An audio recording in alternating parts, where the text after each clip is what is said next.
আসসালামু আলাইকুম। আমি ডায়াবেটিক হসপিটালে। দেখুন মানুষের ডায়াবেটিক্সের অবস্থা। মানুষ এখনও ১২টা বাজে তারপরে ভিড়ে ডক্টরদের জন্য ওয়েট করছে। তো ডায়াবেটিস একটা বাংলাদেশের কমন রোগ হয়ে গেছে। ডায়াবেটিসের প্রথমেই আছে এলো ডি।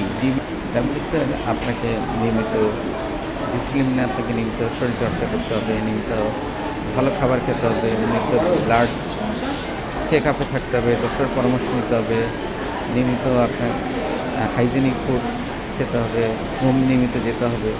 অর্থাৎ আপনার একটা ডায়াবেটিস কন্ট্রোলের জন্য যে ধরনের আপনার সাপোর্ট দরকার সবগুলি আপনি করতে হবে। ডায়াবেটিক্সের বাংলাদেশে আসলে ওষুধ হলো ডিসিপ্লিন, ডায়েট অ্যান্ড মেডিসিন। তো ডায়েটটা তো বললাম, ডিসিপ্লিনটা তো অবশ্যই ডায়েটটা হলো ডাক্তার যেভাবে আপনি খেতে বলে সেটাই খাবেন। আর ডিসিপ্লিন হলো যেভাবে চললে আপনার ডায়াবেটিসটা কন্ট্রোল থাকবে আর ওষুধটা নিয়মিত খাবেন। তো এইটাই করে নেওয়া বাংলাদেশে। আশা করি বাংলাদেশের আগামী দিনে ডায়াবেটিসের জন্য ভালো একটা হসপিটাল হবে, আরও ভালো। কারণ ডায়াবেটিসে সিকে দিতে হয়, তারপরে ডায়াবেটিসে হার্টের সমস্যা হয়। তারপরে এই বিষয়ে সবাই সচেতন থাকবেন, নিজেকে কন্ট্রোল করবেন আর সুস্থ থাকবেন। আসসালামু আলাইকুম ওয়া রাহমাতুল্লাহি ওয়া বারাকাতুহু।